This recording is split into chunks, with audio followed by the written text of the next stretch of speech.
Welcome back, guys, to yet another episode of Yeah No No Yeah. In this one, we are discussing the metal band Korn and all 14 of their albums, their whole discography. We go through each album, discuss them all, rank them afterwards. It was a nice big discussion and a lot of fun. We also talk about a lot of other upcoming news and movies and TV and all of that. So we hope you guys enjoy. Keep an eye out for the timestamps in the description if you want to jump to a certain point, as well as the link trees to our social medias and the link to the Patreon if you want to help support the podcast. It all goes to the episode artwork that we do. And yeah, leave us some feedback. We really appreciate it. And let's get into it.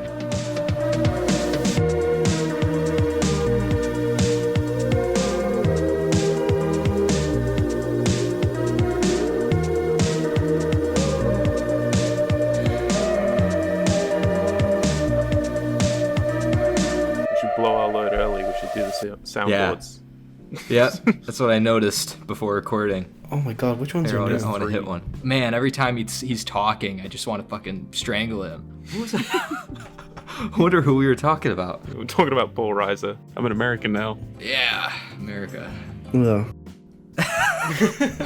All the mixed I love the reactions music. to that. Slightly a letdown, but still really fucking good at the same time. I thought there should be another one of me, since there's only like two more. Join our Discord and you'll get access to these amazing soundboards to use with your friends. Yes. Many of them an emoji. You can use them to express yourself on any server you wish if you have Nitro. Yesterday was my birthday. That's all that was really new. Oh, you're a little birthday boy.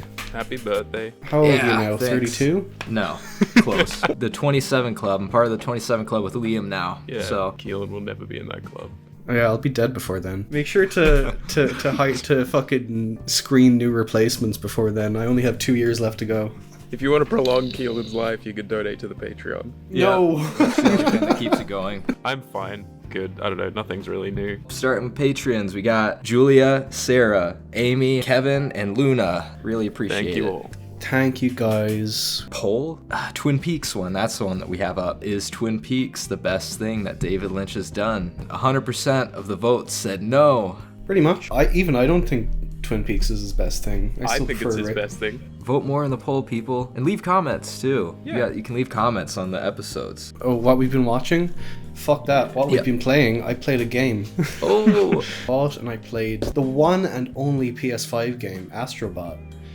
The one and only. The PS5 comes pre-installed with Astro's Playroom, which is kind of the predecessor to this game. And Astro's Playroom is like a cute little platformer. Wait, that's what like, Astro Bot is? Yeah. Oh my god. What? Astro's Playroom is like it's like, you know, a kind of PS5 tech demo-y thing where it's just like showing off all the features of like the PS5 and like what the controller can do, showing off like the haptic feedback and stuff like that. And Astro Bot is a fully fledged 3D platformer. I platinumed it, by the way. I got the platinum trophy because it's easy as fuck, so it's just like, why not? I just got everything as I went along. But most importantly, the game fucking rocks. It's so much fun. Like, I love platformers in general. Like, I love my Marios. Pizza Tower is another recent great fucking platformer. Astro Bot is really, really fucking good. It's a type of game that's just throwing so many new mechanics at you as you're going along, and it just keeps being so much fun. The level design is really cool. They throw a lot of like kind of curveballs in there where you can change the entire layout of the stage with the hit of a button.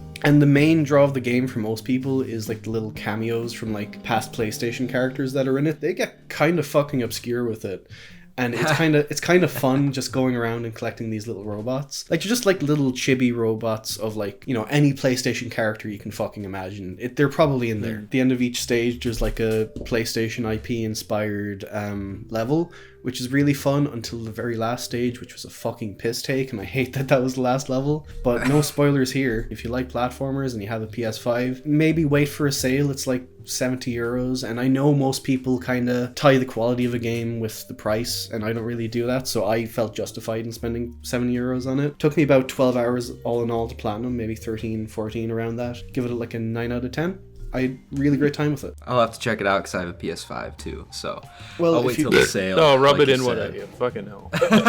Any chance I get, I did buy it on the day of the release too. That's like the biggest flex I have. I deserve a PS5 is You're what like I'm my saying. dad. He got a fucking Xbox Series X just to play Fortnite on it. It's almost 2025 and I'm still gonna have a fucking PS4. Well, cinema's back, boys. I saw Beetlejuice boy. Beetlejuice. What do you mean? I mean, What do you mean cinema's cinema's- fucking back.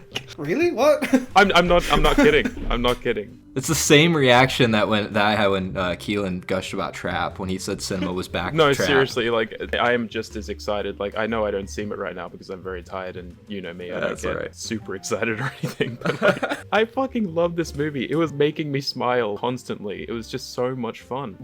How can you not enjoy this movie? I've seen people giving it like half stars and shit just because like What the? a sequel come, 35 years later, obviously it's gonna get some criticism, but like, just have some fucking fun, people. Oh my god. Doesn't really care about like a bunch of like callbacks to the original. Really just its own new unique story on its own kind of, and it just does more with like the universe of Beetlejuice, which is really nice.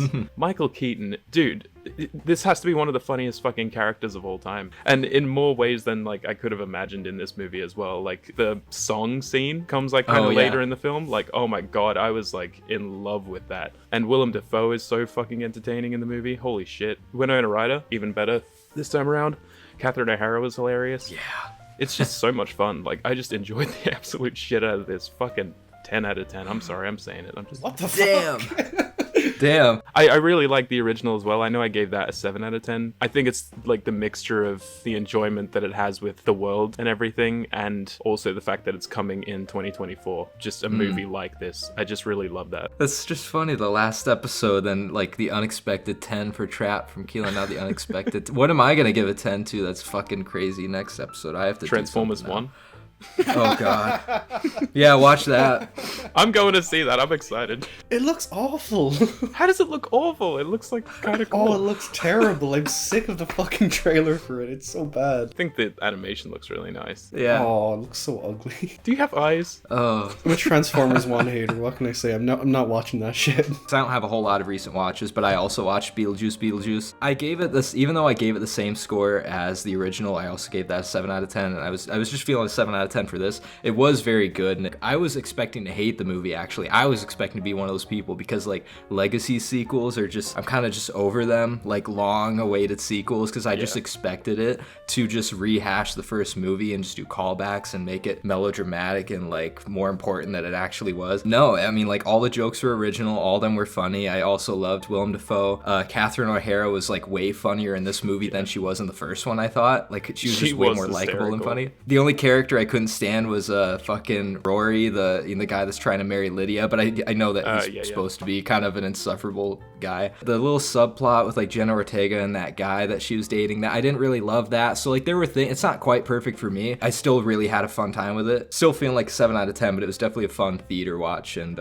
yeah, Tim Burton's back, I guess. Yeah. Also the soundtrack, I didn't mention the soundtrack. It is really good. I love the soundtrack. The Bee Gees song that plays when that lady is like, it's not a spoiler, when that lady is like reanimating herself. I fucking can't, I cannot stop listening to that song. It's so good. And it's got Danny DeVito too. I wasn't expecting him to be in that. It's called Tragedy. I've never even heard it until this movie. Banger. I love that song. It is a banger. That is my favorite Bee Gees song. I've been too positive lately. Every time I do what we've been watching. Yeah, that's going to continue. I watched Rebel Ridge. God damn it. The new Jeremy Saulnier movie on Netflix. Of all fucking places. What? Talk about something you hate. No, I want to talk about Rebel Ridge because not enough people are watching it. It's so fucking good. Like I'm a fan of Jeremy Saulnier. He did Green Room, which I fucking adore, and right before Rebel Ridge, I watched Blue Ruin, which I fucking loved as well. That movie was amazing. It's just kind of like a small town kind of conspiracy movie where it starts off in the main character, who's played by everyone's favorite character from old, Mid-Sized Sedan. He returns in this movie. And he plays the lead, and he's going to post bail for his cousin, and he's stopped by cops, and the cops are like, no, this is drug money, we're taking it. And that's like the first 5 minutes of the movie, and the rest of the movie is him trying to get that money back, basically, and then it kind of unfolds from there, and it's so fucking satisfying, and I found it so intriguing all the way. The main Aaron Pierre is the guy's name. He's so fucking badass. There's one scene where he's like talking to Don Johnson outside the police station, and it's one of the fucking coolest bits of dialogue I've heard in a fucking while. It's just that kind of thing where like the movie knows that this guy can kick some fucking ass. I think the unique thing about it is he's trying to do all of this without killing anyone, do everything as non-lethally as possible. And so seeing him just like disarm guys and just like beat the shit out of them, it's so much fun. But that's not really the focus of the movie. The focus of the movie is just kind of exploring like a deeper corruption in the police system in this small town in fuck knows nowhere. And Sophia Robb is in it, who I don't think I've fucking seen since like Bridge to Terabithia. She was good, and she had some like really standout scenes. Don Johnson is Don Johnson. Love a bit of Don Johnson whenever he's in a movie. It's just like, yeah, he's just playing a cop most of the time, or just like a fucking badass or whatever. Jeremy Saulnier is he's continuing to impress me. He did a movie with Jeffrey Wright not so long ago, I think. I kind of skipped over because it got shitty reviews, but I'll probably go back and watch that at some point. No, the man is making some really good pulpy thrillers that are like really simple and really effective in their characterization, and I just really enjoy his shit. I really loved Rebel Ridge. I'd also give it a 9 out of 10. I thought it was fantastic. I watched The Lodge. I love that movie. The performances are really fucking great. Riley Keough especially, but also the kid from like a bunch of things is in this. Jaden Lieberher. I don't know how to say his name. He's in like Midnight Special, Knives Out. He shows up in It. Yeah, he's that kid that like stutters a lot in It. The story was something that really like gripped me a lot. I was kind of expecting sort of generic kind of horror thrillery thing, and like from the way that it's set up, I was expecting it to go in a certain direction where it was just going to be like, you know, stupid religious horror bullshit or whatever. It has those elements there, but like the way that part is dealt with, it's extremely like haunting in the way that you're viewing it, I think, like because you're not really sure what you're seeing a lot of the time and like what is real and what's actually going on. It's really confusingly put together, but it's like so scary. But yeah, I just love the environment of all of it and the acting. I thought it was fantastic. The ending, it's something that works for me and doesn't work for me. I wanted it to go in a certain direction, but it didn't, and I like the way that it went, but I just don't know if it's like totally my thing. Really great movie, and I'd probably give it like a 8 out of 10. I think I gave it a 9 out of 10 on rewatch. Like, I just love the atmosphere. It was raining that night, and we had the fireplace going back here. That's it was perfect. Like amazing. It was so good. Yeah. That's a perfect snowy day movie too, because I mean you're literally trapped like in a cabin. And I've been rewatching a show. First watched it a long time ago, probably close to 10 years ago actually, so this is a really long due rewatch. Getting close to finishing season 1. That just is what's been taking a lot of my time up watching stuff. But I've been rewatching Prison Break, which is one of my favorite shows. Ooh. The first 2 are where it's at. But yeah, it's a really great show. Like the people that like have know about it and love it, they are really passionate about it. A show that a lot of people hold dearly, and because it's fucking amazing. It's just an amazing show. Like, I mean, the main premise is that, you know, it's about 2 brothers. One of the brothers, he's basically sent to prison. He's on death row for a murder that he didn't commit. The other brother, who's like basically an architect or an engineer, basically gets himself caught and gets sent to prison to break his brother out. And it is just like such a fucking thrilling, exciting, like just engaging show.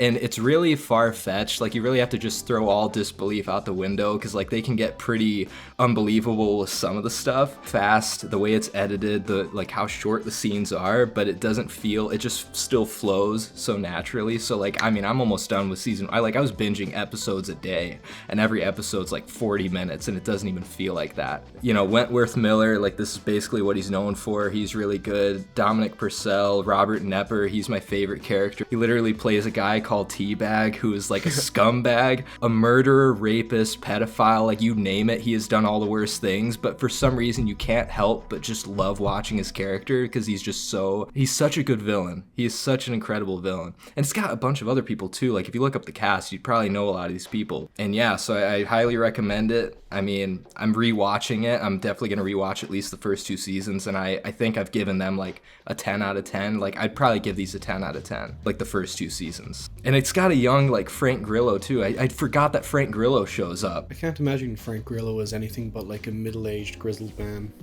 Yeah. No, he's like, in this one, he's like total baby faced, you know, like he plays like a lawyer or something. I don't know. Frank Grillo playing a lawyer, Jesus Christ. That's weird. That's just I know. weird. Yeah, it is a little weird. I watched a trap adjacent film called Lucky Number Slevin, starring Josh Hartnett.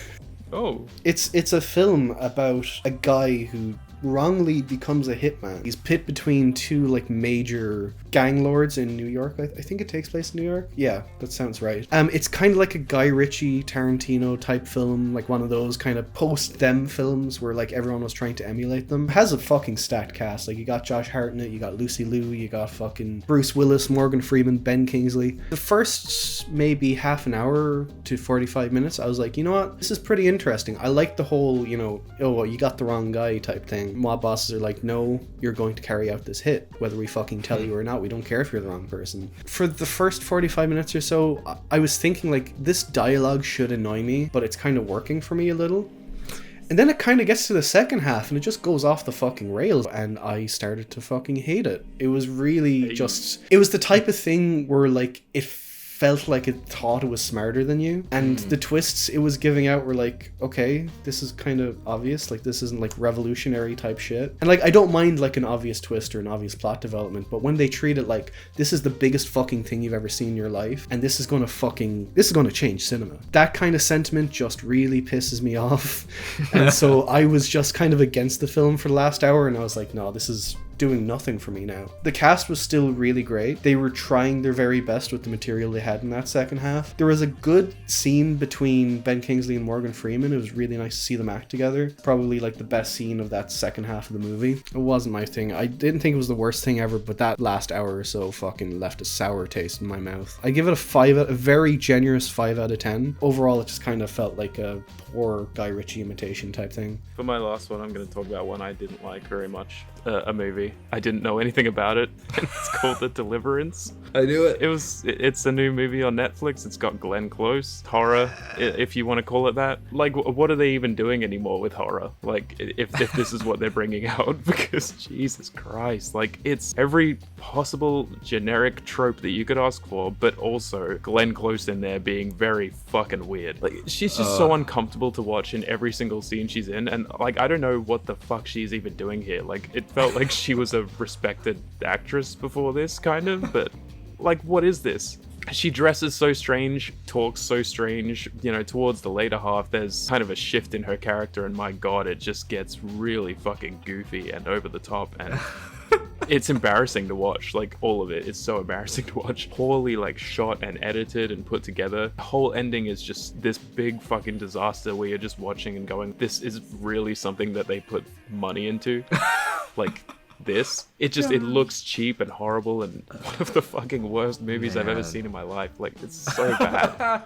It is so bad. It's good in some ways because there's some lines of dialogue where you're like, yeah, that's fucking ridiculous. The script overall is just so painful. I don't feel like I'd ever go back to this, but like, I look back at some moments and I'm just like, wow, that's really funny. I mean, the line, "Doctor, my son ate his own shit today," is in the movie, which is pretty funny. Yeah, there was another line that was floating around Instagram. I don't even want to repeat it. It's so fucking I know the one stupid. you mean. Yeah, the one that Glenn Close says, is this like a possession movie then, or an exorcism movie? It becomes that towards the end, yeah. Their quality has just gone so shit, man. No, just Rebel the original Ridge. Movies. For every Rebel Ridge, though, there's probably 3 Deliverances. Fucking abysmal, seriously. 1 out of 10. It's just awful. Don't watch it. And it's by like Lee Daniels, right? Who directed like some other well-known movies, and like all of a sudden, very religious, like preachy on top of that as well. Like the whole story kind of leading up to all of the exorcism shit. I'll do a new watch. I watched Blink Twice, which is the new debut movie from Zoe Kravitz, starring Channing Tatum, Christian Slater, Haley Joel Osment, and a bunch of other people, I think. But those are the faces I remember, I guess. Kyle MacLachlan, did you say him? Yeah, Kyle MacLachlan, which, like you said in your review, he's not in it enough. He's just not in the movie enough. All I knew was that it was like a thriller-ish mystery, something. I didn't even know. I don't know. People are comparing it a lot to like Don't Worry Darling and like even like Saltburn and shit like that in terms of just the style and like maybe the story, which, yeah, in my opinion, this is better than both of those movies and whatever other movies you can compare it to. I had a really good time with it. Great soundtrack, great cinematography, like just like good pacing, like everything for a good debut. It was pretty much like hitting all the boxes for me. And yeah, Channing Tatum, like this is probably, besides Foxcatcher, this is probably my favorite Channing Tatum performance. He's just really good in this. Yeah, I don't know if anything will beat that for me. He's so good in that movie. He is. Everyone's so good in that movie. It's just, that's a crazy fucking stacked performance. People never movie. talk about that movie anymore, do they? No, not really. I need to rewatch it. It's been forever. I was kind of annoyed by, like, there's a lot of forced jump scares. I was getting a little annoyed by that.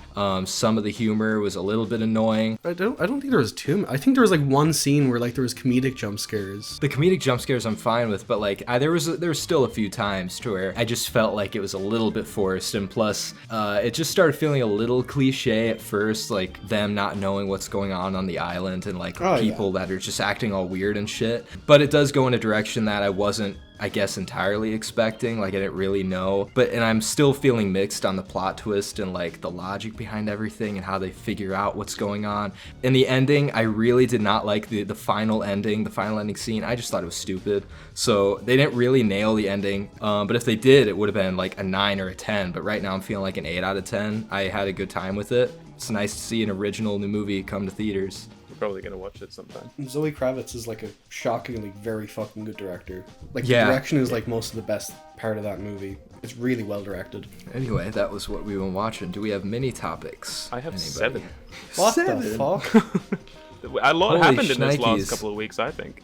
I maybe have like 1, maybe 2, but otherwise that's it. Well, rest in peace to James Earl Jones. That was one of mine. Yeah. Yep. Rest in peace. Yeah, that's Rest in peace.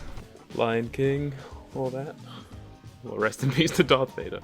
Yes. Rest yes. in peace Rest to in Mufasa, peace. my fucking guy. Fucking, Yeah. I love his voice in The Lion King. I mean, he is one of the most recognizable voices in Hollywood. Oh yeah. He does. Like, you hear his voice and you're like, oh, that's Darth Vader. They're bringing Saw to Fortnite.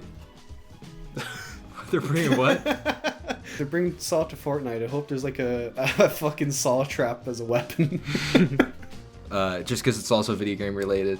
I just wanted to mention how shitty the Minecraft trailer looks. That That was one of mine, actually. Yeah. God, What is the happening? fuck is that piece of Fucking shit? hell. The fall from grace of Jack Black. What is happening with everything he I touches mean, the fall now from just grace turns to of shit. cinema. Like, this is gonna be That's put on the true. big screen. Really? It looks It's like a terrible. fever dream. It's awful. Yeah, I'm just so glad the whole internet's jumping on that and saying it all looks like shit. Maybe it's gonna be another glad, Sonic yeah. thing. They're gonna make him redo the whole thing. I don't even know if they care at this point to like redo the whole thing. Like, do they? They can just put out this piece of shit and someone will fucking watch it. It'll sell. I feel like it could literally make $1 billion too, just Yeah. because all the kids and all the people want to see how bad it is. I kind of buy into the theory that they did the ugly Sonic intentionally to kind of drum up controversy about it. Because, like, why the fuck would you make Sonic look like that? There's no reason to make That'd be Sonic look like genius. that. So That'd be That's a genius. conspiracy theory.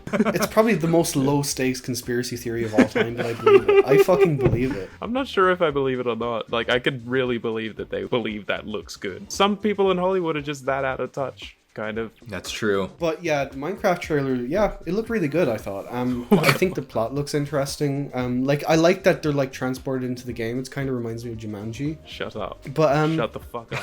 what You the know what fuck? I I hate? can't express my fucking opinion That's on a not movie. your real opinion. Jesus. Fucking Jablinski shows up basically just as himself. He's just wearing like a shirt and has like a Steve. massive beard. It just looks like Jack Black just walked out of his room. Yeah. Oh, it's so lazy. Are we really doing this? Real life people put in an animated world too. I fucking hate Oh my movies God, like it's that. It just- just yeah. looks bad. It's in the same other way around when they bring animated characters into the real world. Who Framed Roger Rabbit? Come on. Yeah, I mean Yeah, it can that's- work sometimes, but yeah. That type of animation I don't mind, but It the didn't even look 3D too bad in the fucking Chip and Dale movie. But yeah, Yeah. it's hard to pull off. The thing that pissed me off the most about the trailer, besides using a Beatles song, which I was like, great, Yeah, that now was that you fucking ruined the weird. fucking Beatles song, Jason Momoa's hair. Every time I look at it, I get so annoyed for some Yeah, reason. I get annoyed It's such a too. weird little thing. He's just I don't know annoying why. me in general. Has he been in anything good besides Game of Thrones? No.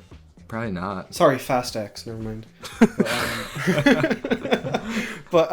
Yeah, no, I can't think of another fucking thing I like him in. And it's directed by the fucking director of fucking Napoleon Dynamite and Natural Libre. What the fuck is he doing directing a Yeah. big budget Minecraft movie?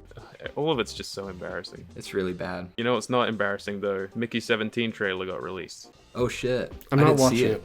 I'm I not haven't watching seen it it yet. either, but I'm just saying, I'm very excited. I saw a clip from it. I love it. I love the tone that it's going for. I didn't expect that kind of tone from it, but it looks so fucking fun. We're back on the bong train. Long overdue for another Bong Joon-ho movie. Warner Brothers sure. are probably going to fuck it over for some reason, but I hope it does well. Most of these are kind of just like new trailer things or like announcements about stuff like that. So I'm just gonna keep going No through new these. Joker trailer though, right? Go on. We're not. There's not is there another new Joker trailer. Oh, don't worry. okay. Good. There is another It's like Joker would've been the- trailer. Yeah, but I'm not talking about it. There's been 1 million at this point. On debate day the other day, the Apprentice trailer got released. I really want to see it, especially because it's from the director of Border. Oh, is it? Yeah, I just want to see Sebastian Stan as Donald Trump. That sounds really entertaining. It looks like it's shot really well. His impression isn't like very over the top. It doesn't stand out as Trump, but That's Yeah. just the one clip I saw. I feel like it would have been annoying if he was doing a Trump impersonation, because everybody tries doing one these days. So it's like, I just think it don't would even be bother. very funny if he kept it up the whole film. I think that would be very funny. If he kept it up the whole film, yeah, it would be a different Yeah. film. I mean, yeah, this is going into some of the heinous shit that Trump did, apparently, so can't really keep that tone with that fucking voice. There was a Sims movie announced by Amazon. Stop making movies out of games. There's just I so know, many things that stop got it. announced in these last 2 weeks. I was like, what the fuck? Correct me if I'm wrong, maybe this is a stupid rumor, but aren't they trying to get Margot Robbie also for that movie, and they're hoping it'll She's have the same producing it. impact as Barbie? No, she's like confirmed to be producing it, and they have a director. Oh. I can't remember who the director is. I'm not sure if she's going to be in it. What can you do with a Sims movie? It's probably just going to be like a meta kind of thing, where it's just Yeah. like maybe touches on religious themes, like there's a god controlling them. Who took the ladder out of the pool? We get like a really fucking cool shot of like the Grim Reaper coming. I want them to see the fucked up shit that some people would do too. Like when I played Sims, I would just trap the family in the house and like set off fireworks in the house. If they go that route, it could actually be kind of fun. If they just get bonkers with it, but they're probably going to try and make it family friendly. You didn't mention the biggest news of all. Motherfucking John Woo is doing a movie with Sparks. Oh my god, I didn't even write that down. John Woo is directing a movie written by Sparks, like fucking they did with Leos Carax and fucking Annette. We were saying to Liam, like the most obvious modern face-off is right there, just in the Sparks brothers. If it's Yeah. anything like Annette, they're going to be cooking up some mental shit. I cannot wait.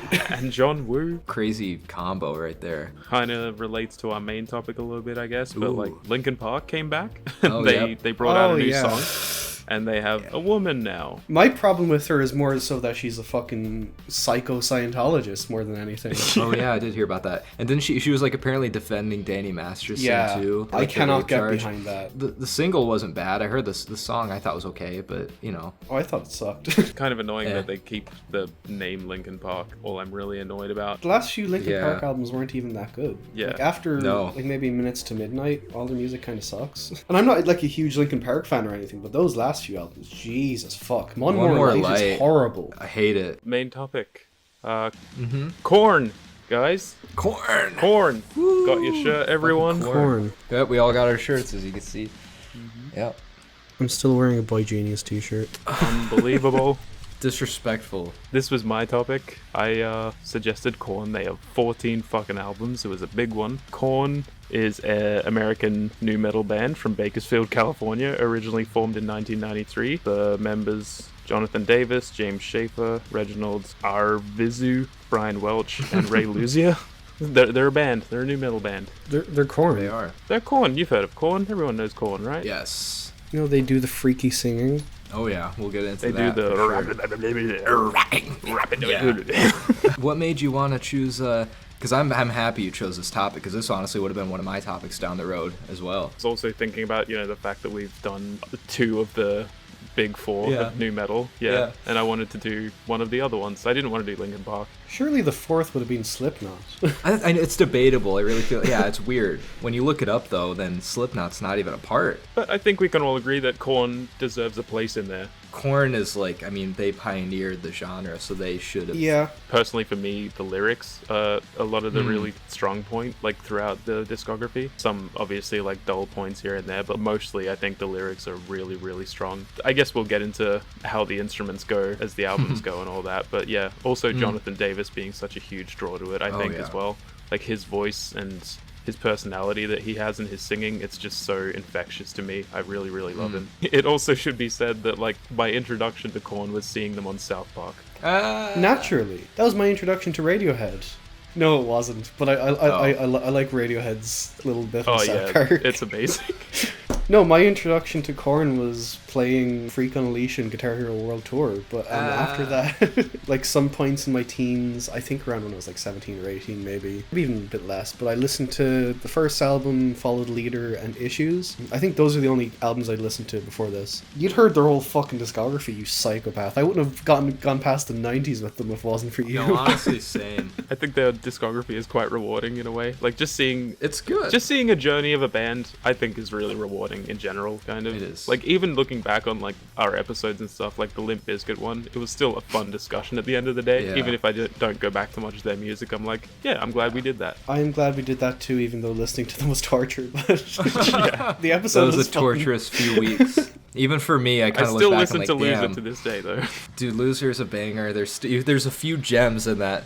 Needles in the haystack with Yeah. their fucking discography. Like, few really good songs. I discovered a lot of my metal and rock bands through my dad growing up, and this Korn was definitely one of them. I don't remember like listening to like full projects of them, but I've heard like all the big singles like everyone has. Yeah, I've always liked them, but I just for some reason never got around to their discography. Like I heard Follow the Leader was maybe the only album I heard entirely. Otherwise, it was just a bunch of songs here and there. But yeah, I really love them too. They're just such a unique sound in metal, instantly recognizable voices in metal. Like it's so unique, it's so out there. It's kind of like Surge, and like those are like the two craziest sort of like unique voices in new metal and in metal in general. The three voices I think of when I think of new metal are those two and Chino Marino from fucking Deftones. Three fucking unique voices from three bands who've had great albums. Even if you look at like the big four and like all the voices they have as well, like I think they're all pretty strong in their own way. I mean, Fred Chester Durst, is they're on it. fucking You Fred can Durst, say take what or you leave will about him, sometimes, but you know he has his yes, moments. Yeah, he has his moments, and you can at least say he's instantly recognizable. It's like same with like Corey Taylor. Like all these guys have their own style. Just it's such a unique sound with like the fucking bagpipes and with the crazy like beatbox, like fucking bagpipes. it's crazy. Yeah, just all the weird stuff that adds on to their identity. Their self-titled album, Korn. I don't know why, but I love it when debut albums are just the name of the band. I think I prefer it when bands do self-titled albums later in their carear. I think that's Really? interesting. Yeah, because it's like, oh yeah, this is who we are now, that kind of thing. Yeah. Yeah. But yeah, also if you guys want to talk about the song Faggot, just ask me to interject.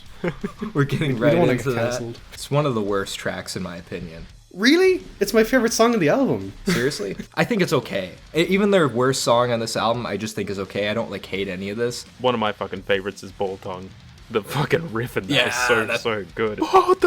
The opening track, Blind, I mean, which like a lot of people have come to say is the official first new metal song as well. This is the first new metal album. That's the first new metal song. So I really like that one too. And Shoots and Ladders I like. I didn't like that one. Because the bagpipes. Pretty much, and I get the idea behind the song. It's meant to be kind of like about childhood trauma and stuff like that. I didn't like kind of interpolations of like nursery rhymes and stuff. Wasn't a huge fan of that. It was kind of annoying to me. Overall, I should probably say I wasn't a huge fan of this album. I don't think I even was when I first listened to it. It's just kind of okay. It's a good view on what Korn is and what they're going to morph into. They have like a fully formed sound out of the box. So I think my main issues with this is just some of the songwriting, and the production is it's a bit raw, and I do like raw production, but sometimes things can get a bit lost in translation on this album especially.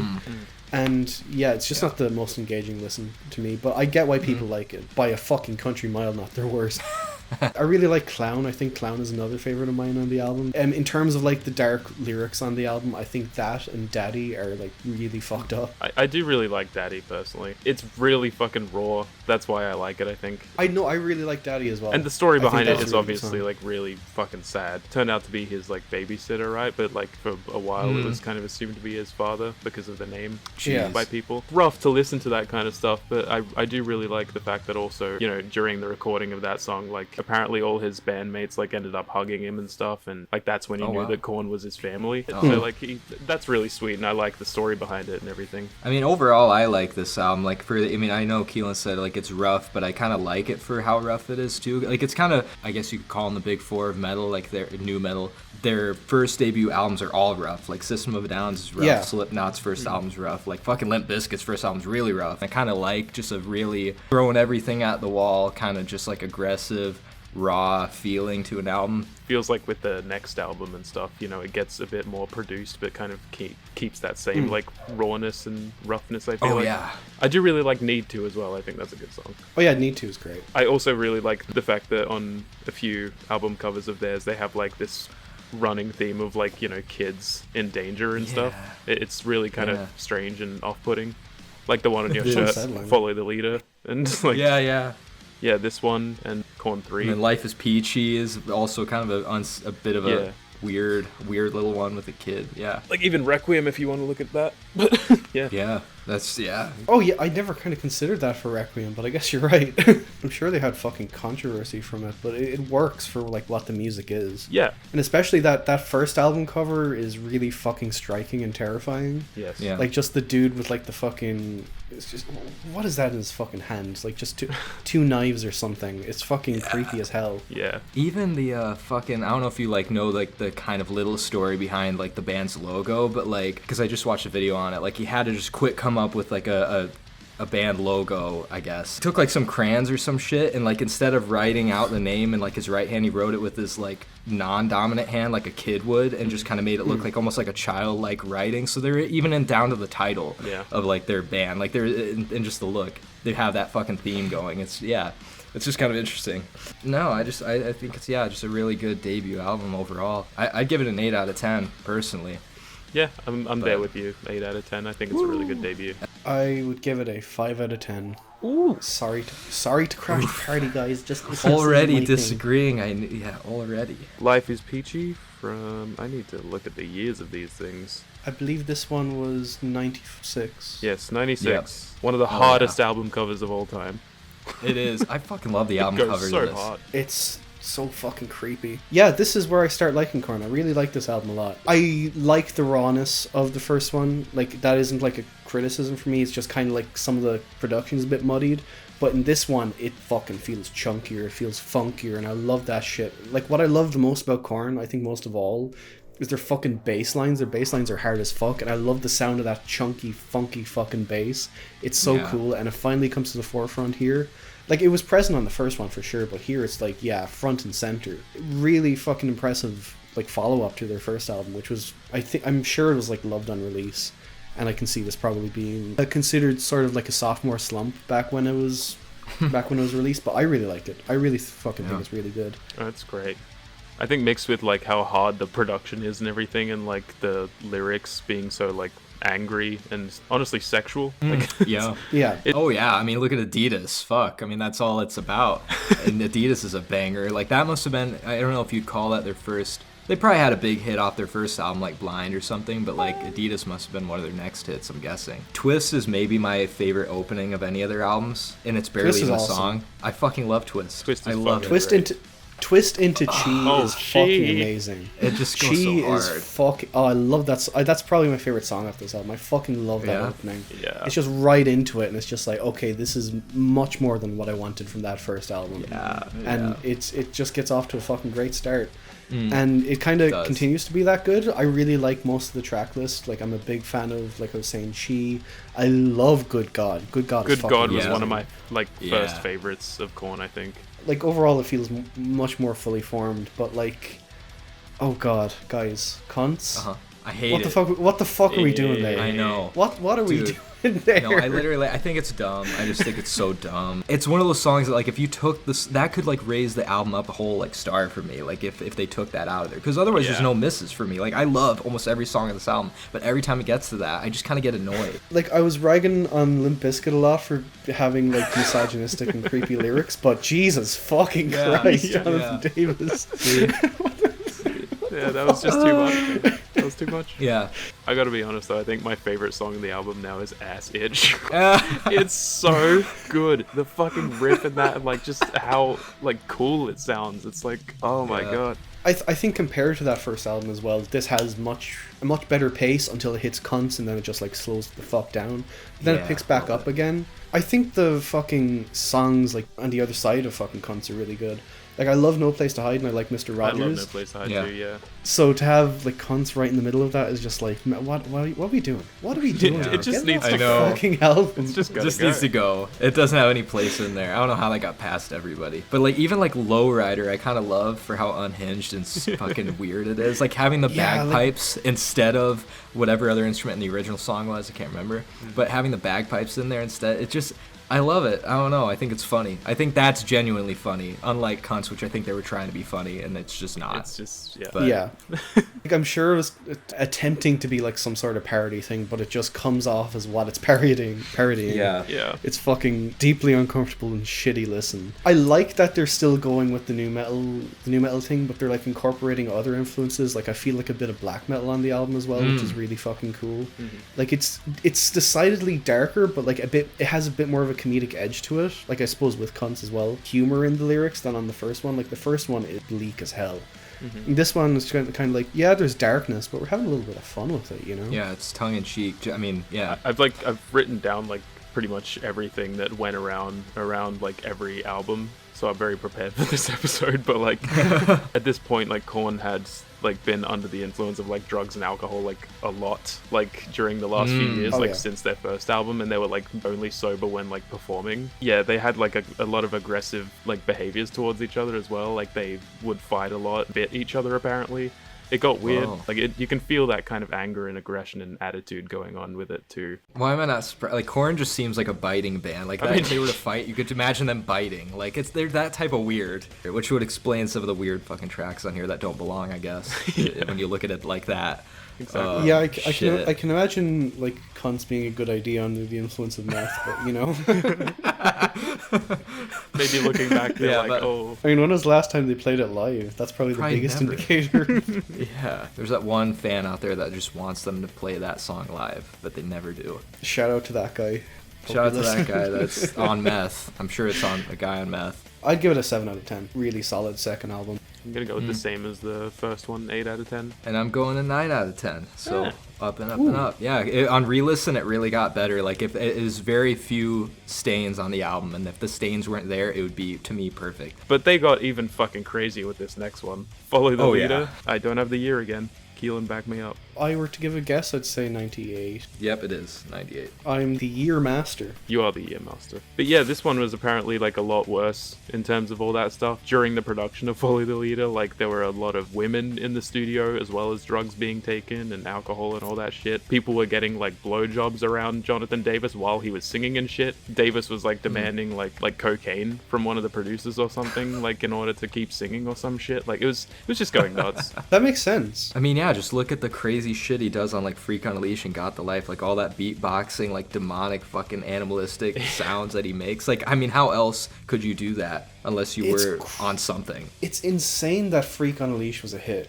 That is such a fucking weird song. It is a very weird but song. it's so good. It's such a perfect metal single. Like if we just want to start there, yeah, Freak on a Leash is a fucking banger. That fucking riff is so fucking cool and scary. It sounds like something out of a horror movie. Yeah. And then Davis's vocals, he's just going the fuck off. Especially that breakdown. Yeah, the It's so breakdown. cool. It's the definitive Korn song, it basically is. Yeah. Got the Life is probably my favorite off this album if you're looking at their big hits. Yeah, I do that's I my do prefer favorite. that one. I really like how they open it with It's On though. I think the first 4 tracks just, I mean, it is just like a great run of tracks to start Yeah. the album. Like, I love the first 4. This is another mixed fucking bag though. Like, I was expecting this to be their best album for me. Like, I was expecting to love it. All the songs with features on them, I do not like. I don't like any of the features. I kind of like some of them.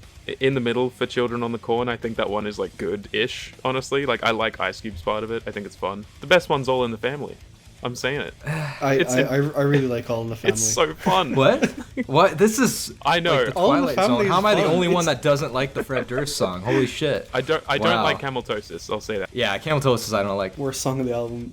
But I think Earache My Eye is pretty bad too, though. I don't know. It's frustrating because like this is an album that has like so many high points, but the low points are really low for me too. Like it is such a crazy drop and like rise in quality with all the tracks. But I still have like a lot of fun with it, and I enjoy how different each song is, kind of. I really wish it ended at My Gift to You, because I really like that song. Me too. That would have been a better closer. I don't mind your Eric, my eye. It sounds like that I like this album more than you two. I really love this Maybe. album. I think I like it a bit more than Quinn, maybe. I don't know.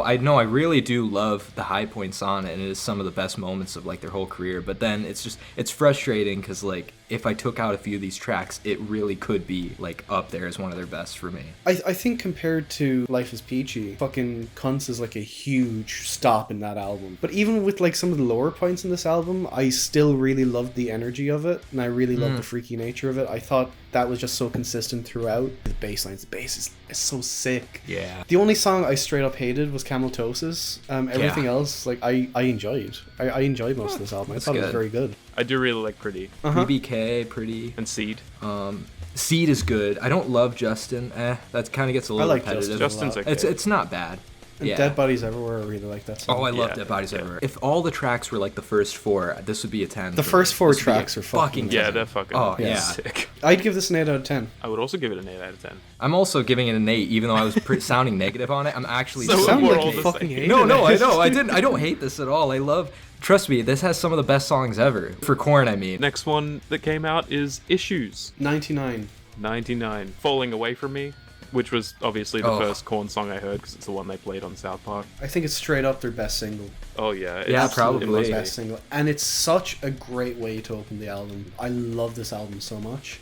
I loved it when I first listened to it. A near perfect album. Like, there's only one song that I'm not huge on, but everything else, it goes hard. It goes so it does. fucking hard. It's crazy. What's the one song? Hey Daddy. Hey, you don't like Hey Daddy? I'm not crazy about the womp womp womp womp womp womp. I'm not crazy. I just love Jonathan Vocal's like melody, like Hey Daddy. I love that shit. I just can't get down with the fucking wompiness. It's not a horrible song.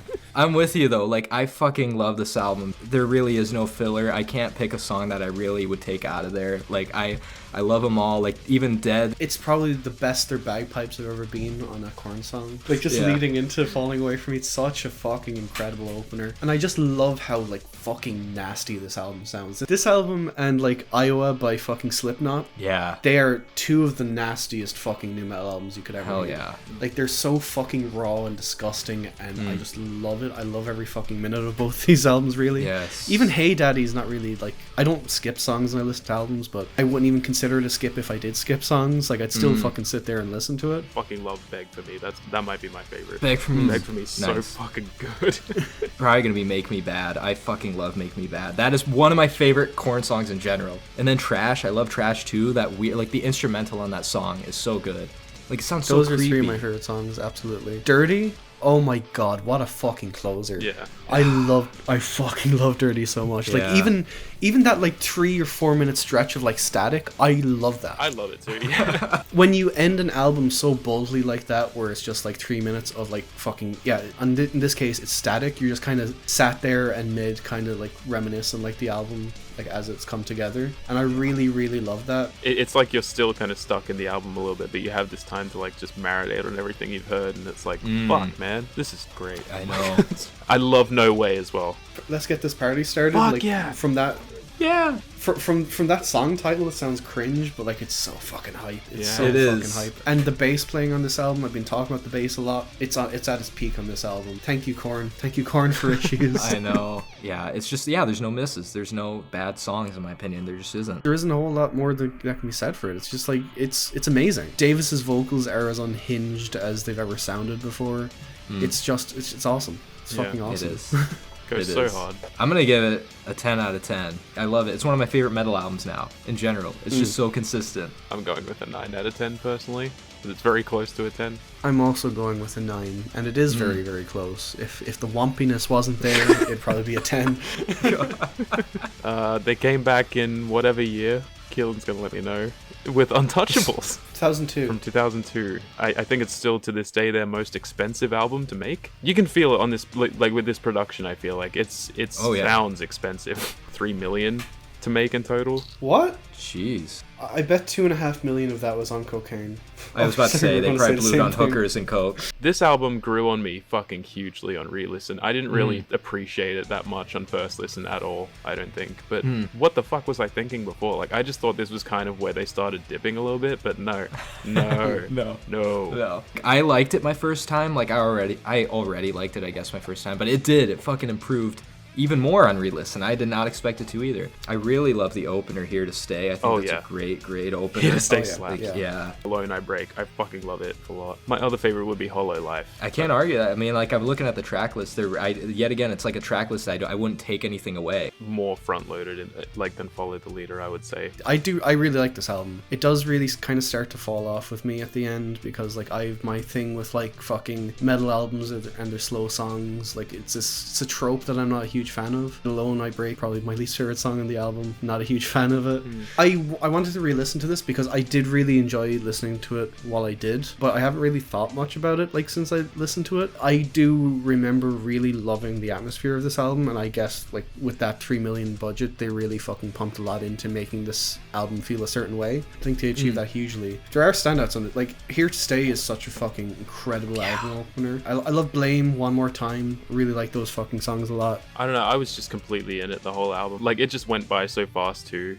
I was just in every song, like really feeling it. I just feel like this is like the perfect balance of like before they got too mainstream, too poppy, too like whatever you want to call them, in my opinion, but also hanging on to their kind of rough and fucking weird roots. Like this is just the perfect balance of like it's accessible. This is a Korn album I would show someone who hasn't heard Korn.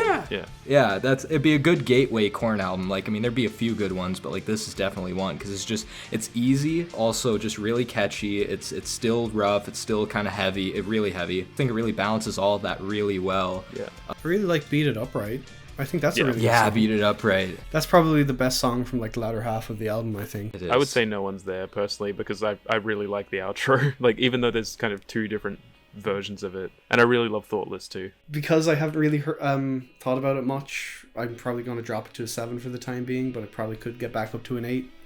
I do really like it. I did really like it, but I just can't remember much about it. Well, I did re-listen to it, and I'm going to give it a 9 out of 10 on re-listen. I really, really liked it. Yeah. I'm going with a 10. I don't care. I fucking loved this on re-listen. Damn. Seriously. By God. Oh, then they came out in whatever year with Take a Look in the Mirror. 2003. 2003, 1 year later. Wonder what did they stop doing drugs for this I'll one? make or sure something? Is that there's a lot behind this one.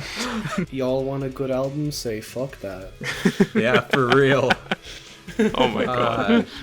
I mean, I don't think this is a bad album, but man, compared to the first 5 or whatever we just went through, it is such a dip in quality. It feels too generic and kind of forgettable. It's so bland. For me, though, this is not to the point where it's like offensively bad or anything. I'm just like, this is fine, and Agreed. I would probably throw it on again if I felt like it. Totally just kind of like bland, inoffensive, really. And that's what you could say about, that's what exactly I would say about a lot of Korn's worst albums, is that they're not so fucking bad. Like when I think of offensively bad albums, I think of like Corey Feldman's albums or something, you know? Like I think of that is like offensively bad. But when I think of like Korn's worst albums, it really is just kind of like inoffensive, but just forgettable and generic and kind of just like underwhelming. Like that's their worst crime for me. I don't know. And then the album art, I think the album art is really just like boring. I'm fine with the album art. It's kind of like an Opeth album cover. It does look very metal. It's very uncorn. That's the thing. I think it's just very uncorn. I don't know why whenever I look at this album and think of it, then like, this is not a band I do not like. Like I do like most of this band stuff, but Godsmack, I think of like fucking Godsmack or something like that. Like this doesn't feel like Korn. The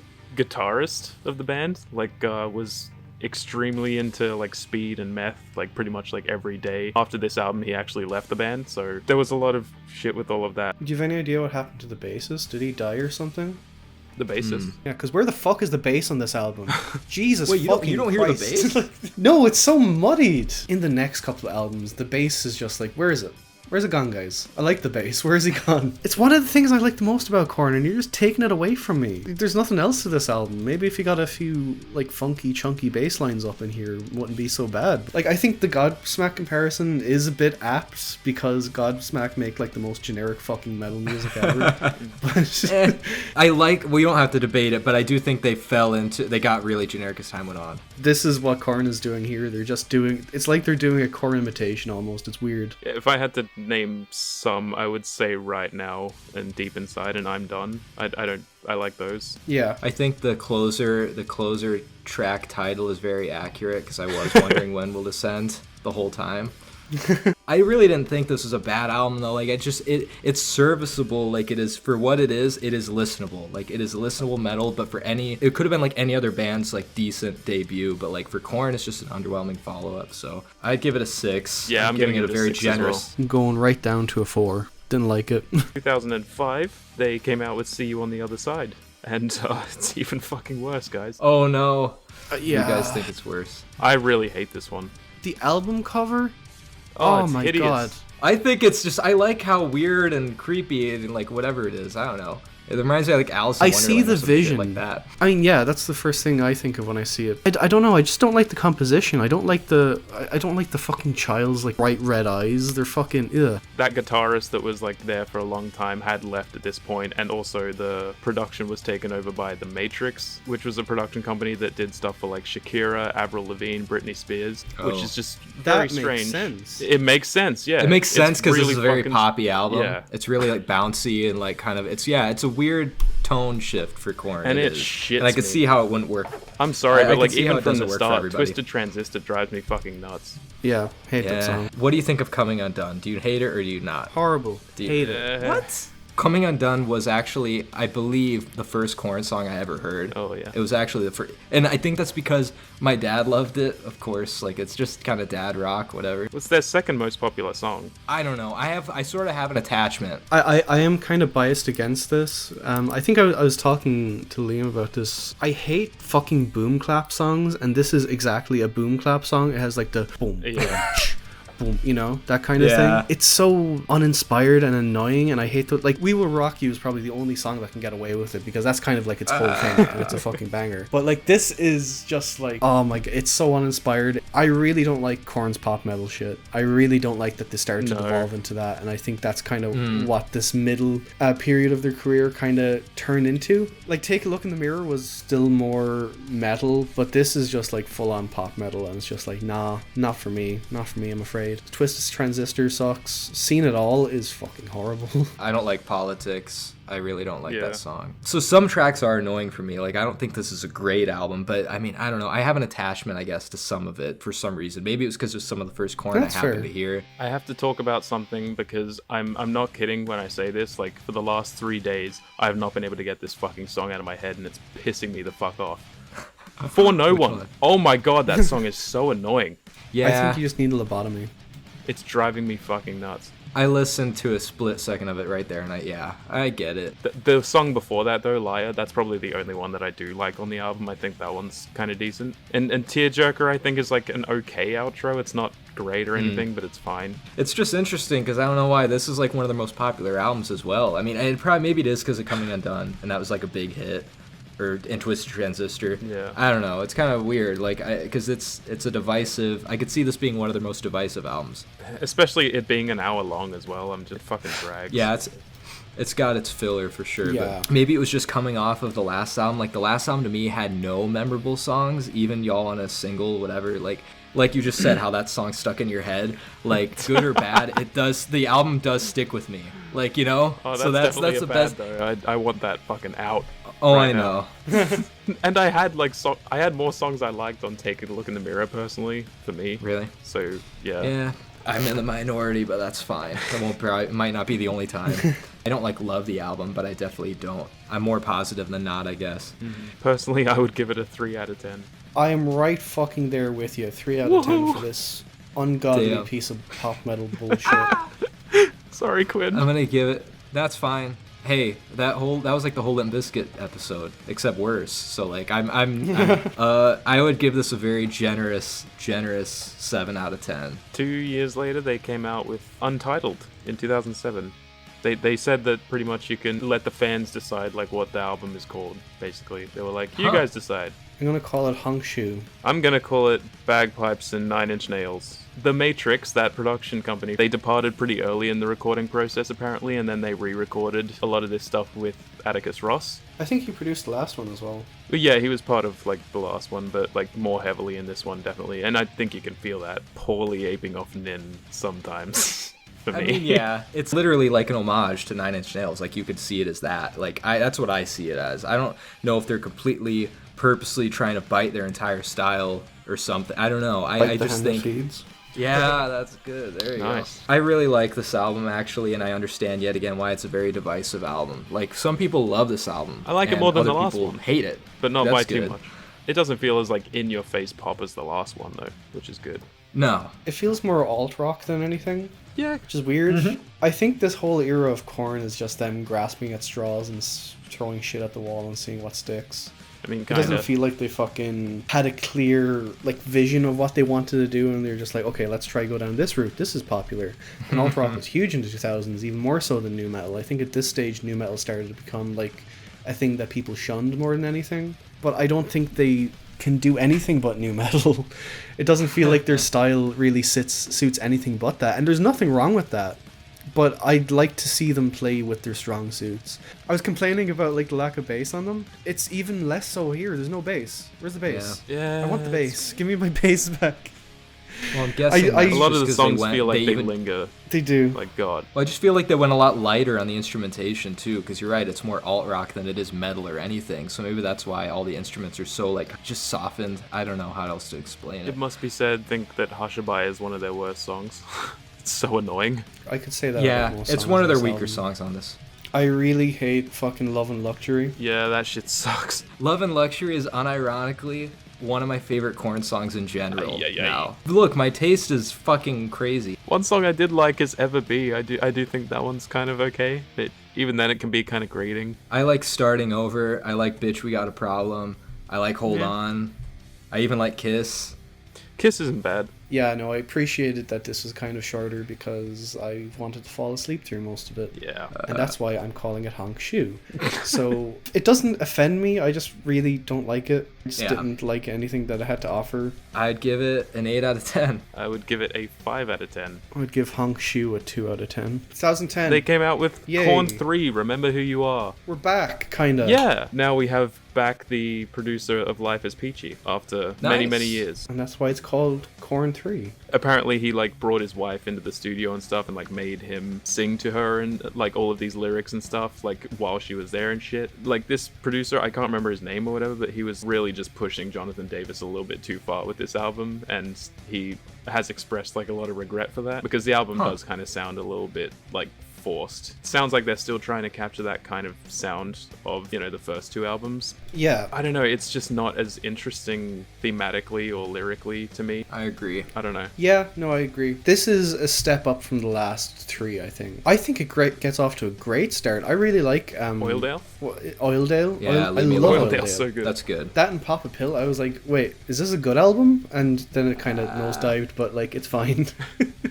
I Yeah. really like those first two tracks. Like, at least they kind of recognized, okay, this is what we're good at. Let's fucking keep going with this. It just kind of came out with a very bleh new metal album. It's just one of those, like, it's kind of the same as Take a Look in the Mirror, to where it's like it's decent, solid metal, but it's just kind of, it's not very memorable. Like, one of the tracks that stuck out to me for some reason was Fear is a Place to Live, and I think that could have been so much better, but it's so weird because, like, Jonathan Davis is singing, like, he's just, like, singing pretty hard, but the instrumentation behind him is pretty weak, so it just sounds really weird. Like, that's just an example. Like, it feels like it could have been a lot heavier. I do like The Past, though, and Holding All These Lies. I think those are really good songs. Oildale is by far the best song on the album, I think. I agree. It is. It's such a striking opener, and then to have everything else come after, it's just like, I like that first song, though. Why didn't you do more like that? The bass is back, though. Yes. I'm happy to hear it return. Bass is back, boys. It's still, for me, just a Korn album I'd throw on, though. Like, I enjoy it, Yeah. and I'd be like, yeah, I'll throw it on, why not? It's just a totally fine album, I suppose. Like, maybe they wanted it to be like, oh yeah, Korn's back, guys. This is our big new album. After like those last few, don't worry about them. But also But, this, it's just the kinda title, alright. Remember Who Yeah. You Are, as well. Like, that's, insane. yeah. Them, like, going Yeah. back to Yeah. their roots, kind of. I mean, yeah, that is this Korn album, 3. pretty much. Go with a 7 out of 10 for that. Oh, really? Yeah, I think it's just good. I'm totally I'm honestly in between a 6 and a 7. When I first listened, I gave it a 7. When I re-listened, it actually went down to a 6. So I'm gonna give it a 6. I'm still hanging around in the red. I'd give it a 4 out of 10. This stretch of Korn, man. Well, it gets worse with this next one, baby. It does. 2011, they came out with the Path of Totality. What the fuck? It's weird because I think I was talking to you about like how I was intending on listening to everything twice or something, and you said something like, "Oh yeah, can't wait till we all get to the Path of Totality." Yeah. And I thought that I thought that was a positive thing. I thought you were like, oh, I can't wait for you to hear this one. So, guys, but before we say anything, it's a dubstep album, guys. Dubstep and Korn. If they weren't already out of ideas, they were just like, what's popular now? So they got like Skrillex and a bunch of other fucking dubstep artists at the time to do a Korn album, and it sounds horrific. Yeah. It's kind of embarrassing, honestly. It's the only album I would call like embarrassing because it's such a product of its time. If you look back, especially now, over 10 years later, it's just so dated and just so. And the worst part about it is it's not even so bad it's good. It's just boring. To me, it's just extremely boring and monotonous. It just takes me back to that era, and I'm just like, nah, I don't want this anymore. Yeah. I also get a bit annoyed at like Jonathan Davis's like statement on this as well, just saying like, I want to trailblaze. We didn't make a dubstep album. We made a Korn album. Yeah, sure. Not really. Whatever, dude. It feels like a Korn remix album more than anything. Yeah, I mean, Yeah. I cannot see any shred of Korn in this beside Jonathan Davis's vocals. And I'm gonna say something a bit bold here, but I'm sure you both could probably agree. This is more torturous than anything I had to listen to in Limp Bizkit. I fucking hated this. This is horrible. Results may vary. I'd rather listen to Results May Vary again, because at least that had some funny moments. And I think during that episode, I called that one of the worst albums I'd ever heard. Yeah, this is probably one of the worst albums I've ever heard again. I think it's like straight up horrific and like such a harebrained attempt to be relevant again. It's just so sad that it even exists. Yeah, because their first couple of albums, like even though I'm not crazy about all of them, like they have such an exciting and like fucking distinctive sound that it's just kind of sad to see them like throw that all away and not develop on that sound anymore. They just kind of gave up after Untouchables, and they're just like, we'll just do what's popular, we'll do what gets hits. It's just, man. Obviously it's at its worst here, yeah. What is there to even say about it? Like, I mean, there's no tracks we liked, I'm sure. No, there's not. I don't even remember any of them, honestly. If any of you said, oh, I kind of like this one, I would not respect you as a person. No, I Illuminati is straight up the worst Korn song. I hate that song. I fucking hate that song so fucking much. It is so fucking annoying. It all just blends together for me. I don't really. Yeah, it just blends together for me too. I don't even remember shit. It's like a big fucking fever dream of dubstep. I don't remember at all. I think it was even a bigger shock to me because I was thinking that what you were saying to me, Liam, was a positive thing. Like, oh yeah, I really like this album. Did you not see like the track list and like who was featured? It's just that, yeah, there's nothing much to say about it besides it's just bad. Probably the worst thing we've talked about in this podcast, probably. One of the worst things, yeah. Jesus Christ. If not the worst. I can't think of a worse. Okay, I'm sorry. Fuck you, Liam. There was like a couple of good albums and we had to listen to one fucking terrible Hey, at least you album. haven't heard it twice. I guess so. You saved me. I didn't re-listen to this. It's the only one I didn't re-listen to. Fuck that. One of the only two. We should all say it together. 3, 2, 1. 1 out of 10. 1 out of 10. Dog shit. Absolute shit. Even if you added up all of our scores, it would still be a bad score. That's how you know it's fucking bad. 2 years later, they came out with not a dubstep album, but still keeping some of those elements in there for some fucking reason. The Paradigm Shift in 2013. Jonathan Davis has described the writing and recording process as weird. There was a lot going on for him, like in his personal life and stuff. He was apparently like in and out of rehab, so it feels very fucking disjointed. It's not very good, I don't think. No, it's really not that good. Yeah, it's like the laziest Korn album. I feel like it might be the laziest.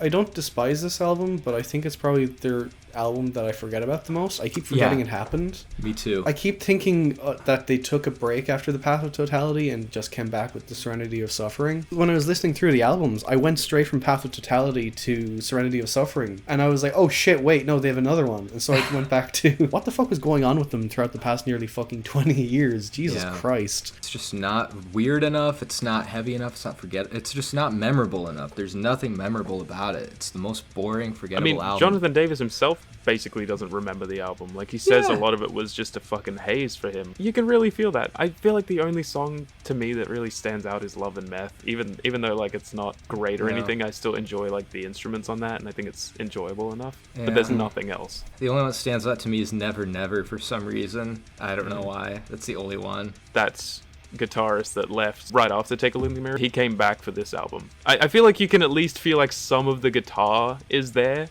in some songs. Like it feels at least, you know, different to fucking Path of Totality. It's just fucking boring most of the time. It is. I would give it a 4 out of 10. I give it a very generous 5. It's listenable, but just boring. I think I'd give it a 4 when I first listened to it, but I think I'd lower it to a 3. They came back in 2016 with Yes. the Serenity of Suffering, and I think this is a big improvement. Oh yeah, this is like a return to form. It's not perfect or anything to me, No. but like it feels like they're getting back to what they are. I think it's definitely their best album since fucking Untouchables. I think it's their best album since that. I don't know, and it's one of the first times, like, because I mean, you heard me shitting on all the features like earlier in the albums, but like that's one of the first times I actually liked a feature on one of their songs because they got like an actual metal guy to come on. I like the Corey Taylor song. I like Rotting in Vain, in the opener Insanes. I personally think the last 3 tracks are my favorite, honestly. Especially Next in Line. I really like that song. He even brings back like some of the, I think one of the, like Rotting in Vain, I think has some of the, whatever you want to call it, beatboxing crazy shit he used to do. He actually brought it, like, because I feel like I didn't hear that much in the last however many albums. He wasn't really doing that. And then he brought it back and I'm like, oh shit, like this feels, for a bit, this actually feels like the old Korn. Refreshing, solid album after, the albums we just had, the last 2. I still don't like it, but it's better. That's probably the best thing I can say about this. Like, I didn't like it at all, but like, I didn't hate it. Were there any standout songs? Well, I like Black is the Soul, and I like fucking Take Me. I like Take Me. It's better. I didn't hate listening to it, but I wouldn't see myself ever listening to it again. You know. Maybe it was just coming off the last 2 really shitty albums though, but it was genuinely good. It felt like the old Korn for a little bit to me at some moments. I give it a 7 out of 10. I think it's pretty good. Give it a strong 4. Fair enough. They came back in 2019, and man, They're actually fully back now. What the fuck? it's a really hard album for me to listen to sometimes. Even the whole story around this, obviously, like Jonathan Davis's wife died, and there was a whole situation like right before it with everything. Like there was a restraining order, a lot of drug abuse with her and everything, and like it's just a very sad story. And like the whole situation is reflected in the lyrics here a lot. Fucking heartbreaking sometimes for me, especially opening The End Begins. I think that is like, it's such like raw and slow and kind of painful instrumental, and just John like crying in the background. Yeah, that was Shit like that. It's fucking sad. Just the title as well, like having, just lost your spouse and everything, like now the end begins. Is by far their best album since fucking Untouchables. By a fucking country mile. Yeah, I agree. Those lyrics are a huge part of it. I wasn't a huge fan of the instrumental factor in this album because it does kind of go back to like the pop metal type stuff from fucking See You on the Other Alice Side? in Won- That's the one. It kind of I really disagree. Not exactly like that, but it does kind of feel a bit poppier than anything. But I think the lyrical elements in this album are absolutely strong. I could see that with some of the songs, definitely. Not only his wife as well, but his mother passed away around the same time shit. too. Grief-filled lyrics and stuff, especially in Finally Free, which is probably my favorite song on the album. I also think it's probably one of their best albums since one of their, their first 5 or 6 or something. I don't know. Yeah, no, I think I liked how it got a lot harder, like heavy. I mean, like harder and heavier, like at some moments too. Like it really felt like an actual metal album, even though the last one did too. Like leading from the opening to Cold as well. Like Cold is such a fucking hard banger. Like, oh my god. It is. Cold is probably my favorite song on the album. It's one of the that best. and the Gravity of Discomfort, I really love those two. And the Ringmaster. Yeah, those are my 3 solid favorites on the album, I think. I do like Finally Free as well, but I think those 3 just really impacted me.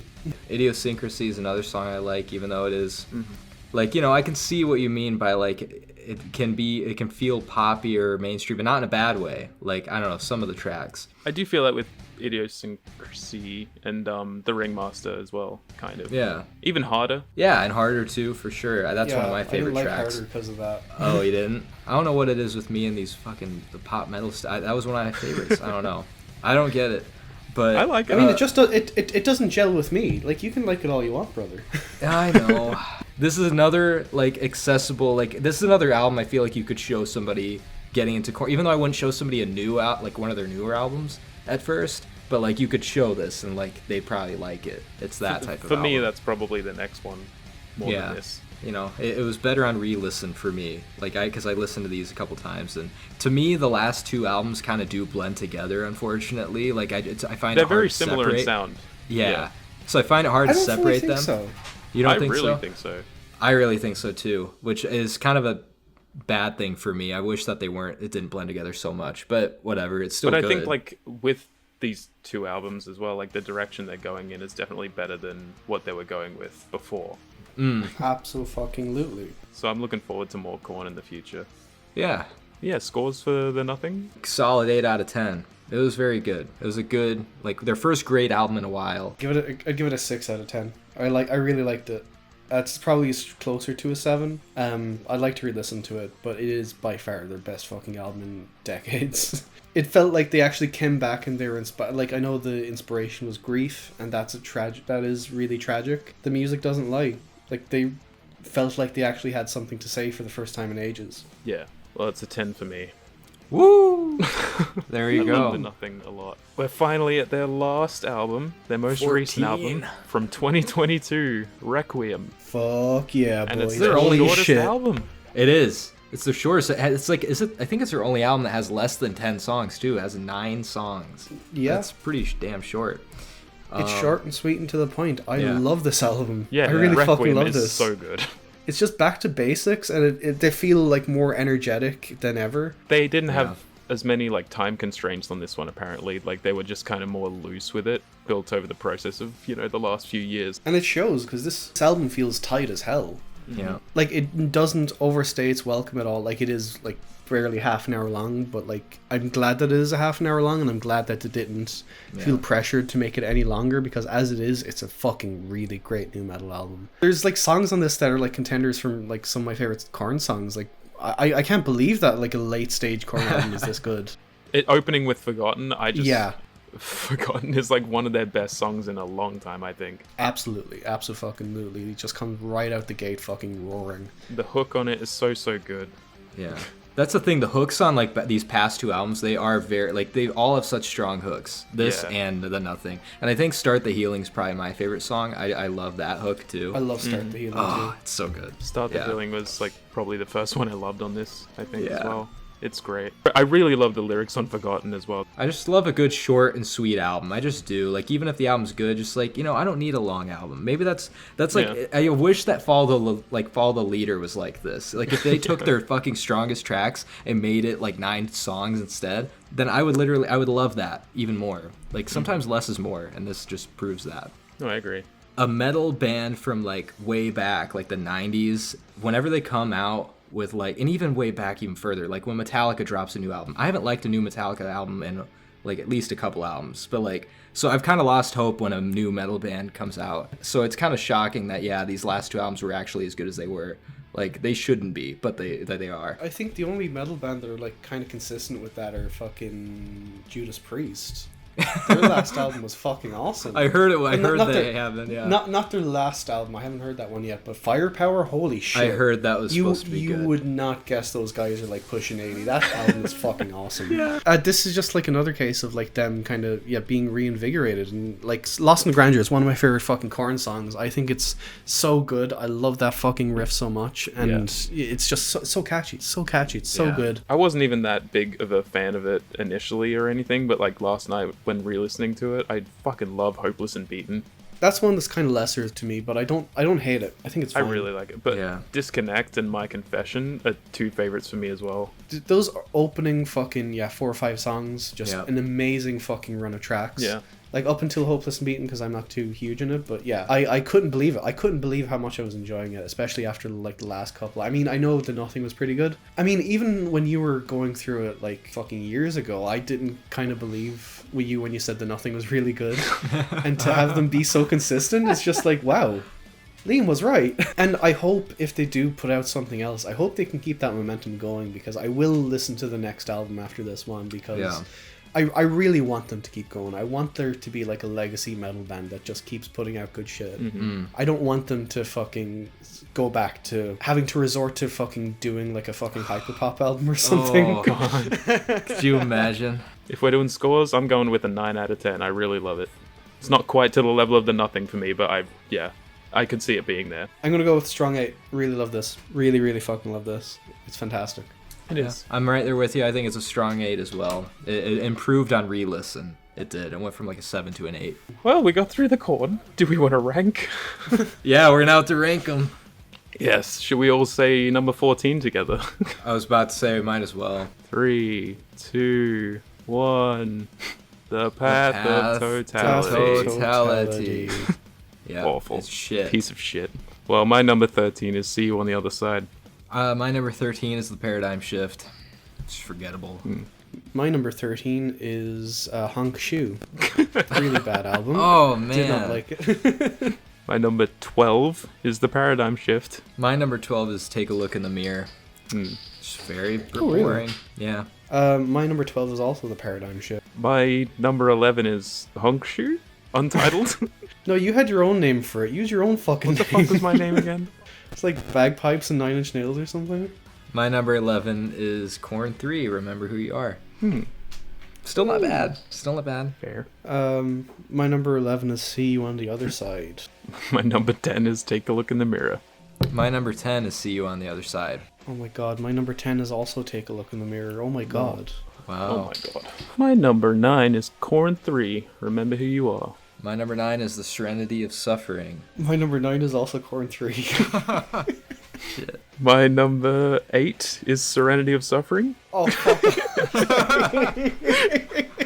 My number 8's Requiem. Ooh, So, Ooh. yeah, I know. that's... Still good. Well- Still great. This is where all of them are great for me from now on, so just keep that in mind. Okay. Like, I actually am generous, yeah. Well, my number 8 is The Serenity of Suffering. Oh boy. My number 7 is the self-titled Korn. My number 7 is It's the Nothing. my number 7 is the fucking self-titled. What is happening? It's gonna diverge from here. don't I mean, worry. yeah, it will. My number 6 is Follow the Leader. My number 6 is the self-titled Korn. Praise the Lord, my number 6 is The Nothing. My number 5 is Life is Peachy. All right, here's my last shit take. All right, my number 5 is Untitled. It's top Kill 5. yourself. It's top 5. Fine. It's fine. It's in the top 5. My number 5 is Life is Peachy. What the fuck? Back on track. Back on track. My number 4 is Issues. Okay, what the Yeah, fuck? I'm sorry. Yeah. It's going off track. Yeah. My number 4 is Follow the Leader. My number 4 is Untouchables. My number 3 is Requiem. My number 3 is Untouchables. My number 3 is Follow the Leader. My number 2 is Untouchables. My number 2 is Life is Peachy. And my number 2 is Bloody Requiem. What an album. Love it. To no one's surprise, my number 1 is The Nothing. My number 1 is Issues. And I'm right there with you. My number 1 is also Issues. Look at that, I we fucking love agreed. Issues. On the best album. Issues We agreed. is fucking phenomenal. It Yeah. is fantastic. I'll be backed up by Alright So Reviews. This is his favorite Korn album too. That's Korn. Yeah. That's bloody Korn. That is Korn. An interesting discography. Yeah. More better than I thought. Like, mostly better than I thought, though. I can only say I like 6 out of the 14, so. But it was still interesting, and I'm glad that I've heard all their stuff. But I won't be glad to see them on my fucking Spotify Wrapped. All right, well, questions then. Getting into listener questions. Yeah. From All Right So Reviews, who's the goats of the new metal wave and why is it Korn? He always does those types of questions. And why is it? No, it's not. I don't think it's Korn either. Like, if all their albums were like their first several, then yeah, they would definitely be. I think for me, System of a Down. Oh, are you just about to say that too? Yeah. Yeah. Yeah. I love early Slipknot as well, but less so their newer stuff. Also from All Right So Reviews, he asked, what's Korn's best song and why is it Kidnapped the Santa Claus? What? Is that a Korn song? What the fuck is that one? Is that like a an fucking offshoot deep single? cut B-side? This dude's really fucking into Korn. He is. It's a fucking song. Oh, they did like a cover of the fucking song from Nightmare Before Oh, Christmas. of course Kidnap they the did. Sandy Claws. Oh my Oh, the Sandy Claus. This artist listing is fucking crazy. They got fucking Danny Elfman, sure, fucking Marilyn Manson, All American Rejects, Flyleaf, Sparkle Horse, Fuck. Korn, Rise Against, Rodrigo V. Gabriela, Amy they're just Lee, Plain White Tees. It's like there's no rhyme or reason to any of that. But I don't know, what would you say, I guess, is the best Korn song then? If you had or your favorite or something in general. My favorite is Dirty. At the moment, it's Make Me Bad. I don't know, I'm kind of between Ass Itch and fucking Forgotten. From movies that don't suck, what's your favorite song that wasn't a single? That's tough. I don't know what was a single then, I guess. Like, probably just... Fucking Dirty. Yeah. I doubt that was a single. I doubt Ass Inch was a single. It's kind of a hard single to sell. I don't know if Make Me Bad was a single, because that was a popular song, so I would say Trash, in case that was a single. From Film Forager, she asks, who do you think is the most talented member of Korn? I mean, I would just say Jonathan Davis. Like, shit, the stuff he does with his voice, I just don't know. And plus bagpipes, like, how the fuck, I don't even know how you play bagpipes. Like, that's gotta be a little complicated, right? Who's the bassist? I like him. Oh, yeah. I think Brian Welch is a big part of it, the guitarist. When he's there, it's really, like, I feel like I can feel the change, and I think he's a big part. But yeah, Jonathan Davis is, like, what's really holding it up a lot of the time for me. He has a unique voice. He does. And a really weird sense of lyrical writing. But in a good way, most of the time. Also from Film Forager, she asks, do people hate their Untitled album because it doesn't sound like Korn? I love it. Well, I love it too. And yeah, I feel like that is probably some of the reason why maybe people don't like it, because it was a big departure. We already went into it though. It's one of the only reasons, but I don't dislike that they strayed out of their comfort. I mean, I don't like that they tried something different to their normal sound. I just think what they tried to do with that new sound is just really bland and fucking boring. And it was, yeah, don't like it. Also, the last question from moving ___ pictures. She asked, everyone laugh like J Devil, please. No. But by J Devil, she means Jonathan Davis, right? I don't know. I would have Bring to her hear in and get her to do it. I have to save the last bit of my energy for the weird peace out bitches or whatever I'm going to do for that. I don't know. I'm sorry. Yeah, I don't know. I'm not doing that. Was that it? We refuse. That was a good one. Nice. All right, yeah, I'll leave that in. All right, well, hey, that was the last of the listener questions. Whose recommendation is it next? Yeah, whose recommendation is it, guys? Yeah, whose? I don't know. Whose is it? Oh, it's Julia. What the hell is this? Oh my god. What's going I guess I'm on the podcast now. made this decision. She's a permanent host now. Are you guys excited? Yeah, it's going to be a crazy Yeah. new chapter. Keelan doesn't sound too excited. He's not very Keelan's- excited, I know. It's fine. I just don't want a woman on the podcast. Yeah, that's fair. We've gone woke. Keelan thinks we've gone woke. What would be the next topic, Julia? I'm going to do trashy movies. I was thinking, like one man's trash is another man's treasure, Absolutely. It's kind of Absolutely. kind of a weird genre of movie because, what's trashy, but yeah. What did you pick? Okay, my pick is Flowers in the Attic. It's 1987. It's really ridiculous, and it was like a really trashy book when I was in high school, and I read the book, and then I didn't watch the movie till later, and it's like the most ridiculous thing. It's one of my favorite movies. It's a Trap. movie that I really, really love. What? Trap. No, Get I'm kidding. fucked. Trap is not trashy. It's a fucking classy piece of thriller. It's fucking great. I'm going to pick a horror movie from the year 1985. I'm going to pick The Re-Animator. Ooh, Oh. I have never seen Ooh, it. that's trash? Oh. No, have none of you seen it? I haven't No, I seen haven't it. Oh, I- hell yeah. Yeah. No, it's a really trashy movie. Oh, I'm excited. It's really great. I love it so much. I'm gonna go with Tomb Raider.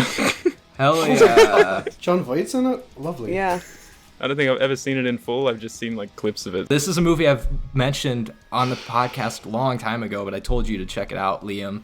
It's called Basket Case. Have you seen it, Keelan? I do want to Yeah. see that. Amazing The way you movie. described Okay, that sounded let's really fucking funny. go. Yes. Basket Case is so trashy. Yeah, but it's like so fun. It's so good. Yeah, I really want to see it. It's fucking insane. It's basically what inspired Malignant. So like, Oh, basically. what?